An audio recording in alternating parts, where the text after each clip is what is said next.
Terima kasih Anda masih bersama kami di Sapa Indonesia Malam. Pak Erlangga, silakan langsung direspons tadi pernyataan baik dari Ibu Unifa, dari PGRI dan juga Bu Ella, salah satu perwakilan orang tua murid. Ya, keluh kesah semacam itu memang terdengar kemana-mana dan memang kita memahami atau memaklumi kondisi semacam itu. Tapi memang kalau kita baca atau kita lihat surat edaran Mendikbud nomor 4 tahun 2020, bahwa proses pembelajaran dari rumah atau di rumah itu memang lebih ke arah bagaimana memaknai proses pendidikan atau proses pembelajaran itu sendiri. Jadi tidak target kurikulum ya, atau target untuk memperoleh skor tertentu, target untuk konten-konten pembelajaran ya. Tapi sebenarnya ini adalah situasi tertentu yang memang harus dilakukan semacam itu ya, sehingga kemudian partisipasi. Ini kan pendidikan itu kan adalah milik kita semua. Ya. Nah, selama ini barangkali mungkin pendidikan terlalu diserahkan kepada guru atau kepada sekolah. Nah, ini saatnya yang tepat bagaimana ada peran serta orang tua.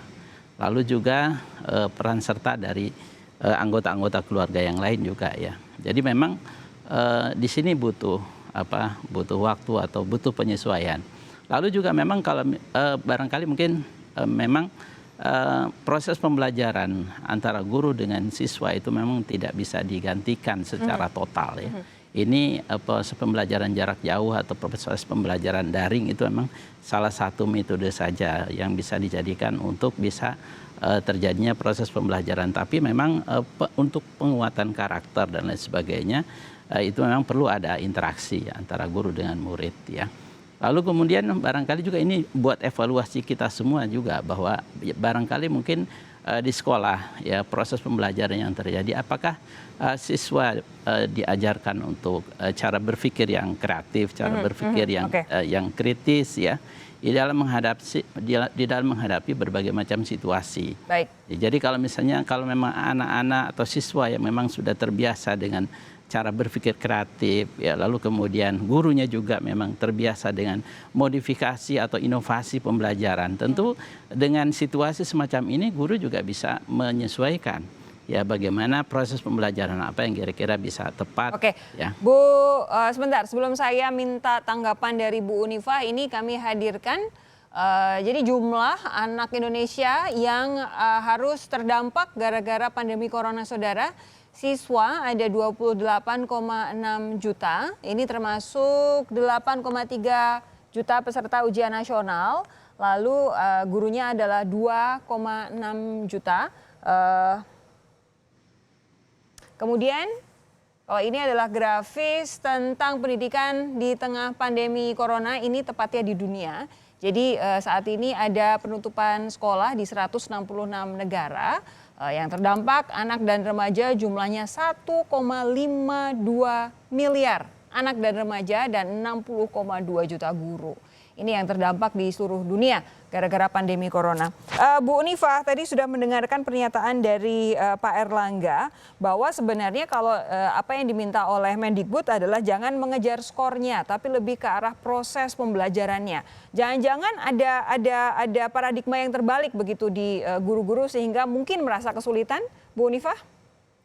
Ya betul. Tadi dari awal saya sudah katakan bahwa saat ini itu kita memindahkan cara berpikir dari yang konten oriented kepada proses. Kepada proses ini tentu saja memerlukan upaya-upaya. Karena selama ini kalau dilihat dari struktur kurikulum, kalau dilihat dari cara pelatihan, semuanya masih konten. Sekarang guru dituntut. Bisa dibayangkan guru itu ada macam-macam levelnya. Ada guru yang sudah sangat open-minded, ada yang guru yang sudah sangat memahami tentang IT, ada guru yang sangat terisolasi, jadi dia harus mencari cara sendiri. Tapi baiknya adalah bahwa dengan cara seperti ini, bahwa para guru sekarang melakukan solidaritas untuk berbagi satu sama lain, bagaimana proses ini bisa berlangsung dengan baik. Tapi begini, Bu Unifa, sebentar. Apakah kemudian soal bagaimana cara mengajar ini harus ada guidance-nya dari Kemendikbud atau sebenarnya guru bisa menciptakan itu sendiri? Ada dua, ya. Guru sendiri sebenarnya ada sebagian guru dan berbagai guru menciptakan guidance seperti yang sedang kami lakukan bersama komunitas yang lain. Kami terus melakukan guidance untuk teman-teman bagaimana proses pembelajaran yang itu. Satu. Kedua, kami hari ini mengirim surat ke Kemdikbud Mas Erlangga. Mas Erlangga, tolong kami mengirim surat kepada Kemdikbud agar memohon agar ada guidance. Masalahnya adalah, bentar Mbak Sofi, izin sedikit lagi. Masalahnya adalah kami percaya bahwa kita ini sedang menghadapi sebuah situasi di mana kita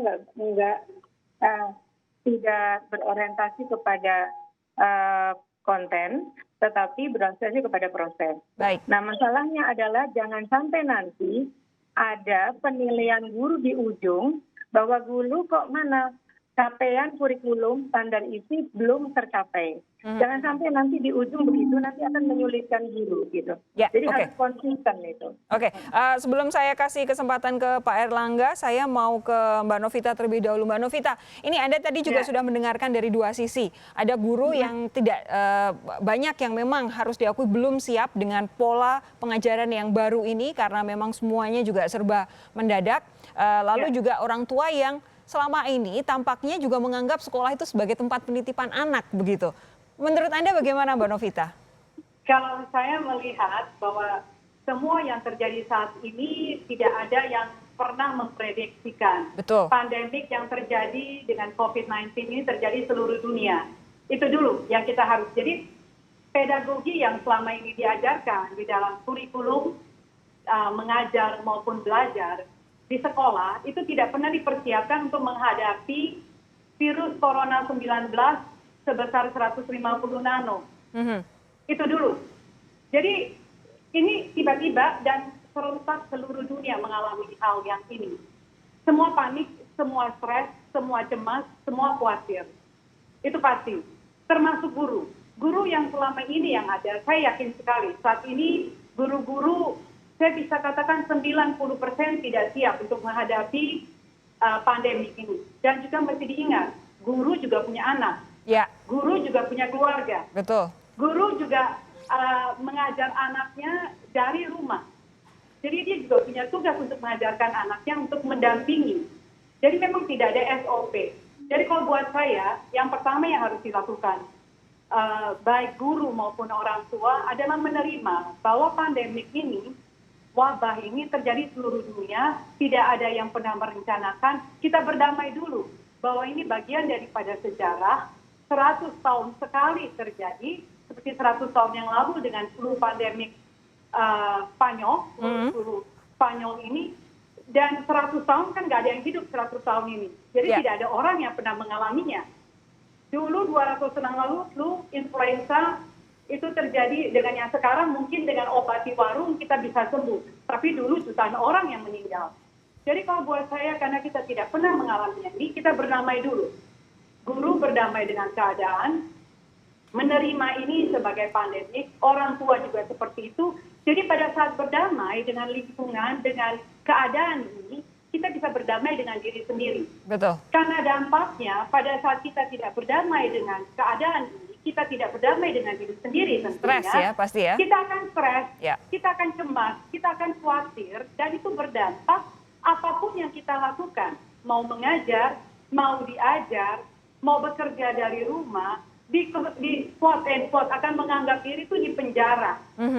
Stresnya ini, apalagi kalau yang hidup dengan banyak orang, yang banyak terjadi di masyarakat kita, bersentuhan dan terjadi pertengkaran, dan di mana-mana konseling online saya banyak sekali terjadi kekerasan di dalam rumah tangga, terjadi kekerasan terhadap anak,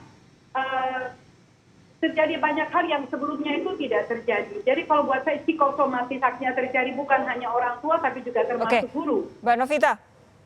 Ya. Begini, ini memang semua harus menerima keadaan, berdamai dengan keadaan karena kalau tidak akan mungkin bisa maju. Tapi begini, bagaimana dengan orang tua yang saat ini yang terbiasa ya sudah diserahkan saja, dipasrahkan saja anaknya ke sekolah, saat ini dipaksa untuk kemudian terlibat dalam pembelajaran orang tua, dipaksa anaknya kemudian dipaksa untuk sabar dan dipaksa untuk kreatif. Ini bukan sesuatu yang gampang kan? Jangan dong, jangan sampai dipaksa. Jadi kalau Jadi kalau sudah berdamai, kita stagesnya sudah berdamai dengan diri sendiri. Kita tenang, fokus, bikin jadwal buat anak-anak. Oke. Jadi jadwal di dalam rumah, jadwalnya harus tetap sama. Jadi hidup tertib mulai diterapkan.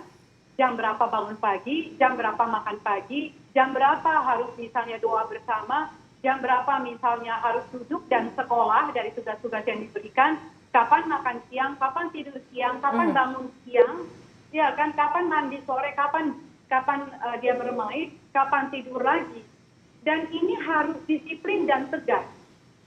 Kalau tidak, anak-anak akan menggunakan waktunya dengan sia-sia, terbuang begitu saja, main TikTok, berjam-jam praktek sana dan sini, main game, nonton serial, dan akhirnya waktu tidur jadi kurang, besok paginya telat bangun. Dan jangan lupa, orang tua juga harus memberikan contoh sebagai modeling. Karena tanpa ada modeling, anak-anak ini cerminan kita. Dia akan dengan mudahnya menyerap apa yang dia lihat, apa yang diserap dengan panca indera. Kalau orang tuanya sendiri juga hidup tidak dengan tertib, jangan harap anaknya mau hidup dengan tertib. Baik, nanti saya akan tanyakan kepada baik Mbak Novita maupun Ibu Unifa soal bagaimana kalau kemudian ini akan diperpanjang karena tampaknya peak dari penyebaran COVID-19 ini belum tercapai begitu ya. Lalu tadi ada pertanyaan khusus dari Bu Unifa kepada Pak Erlangga, tapi semuanya akan dijawab sesaat lagi. Jangan kemana-mana saudara, tetap bersama kami di Sapa Indonesia Malam.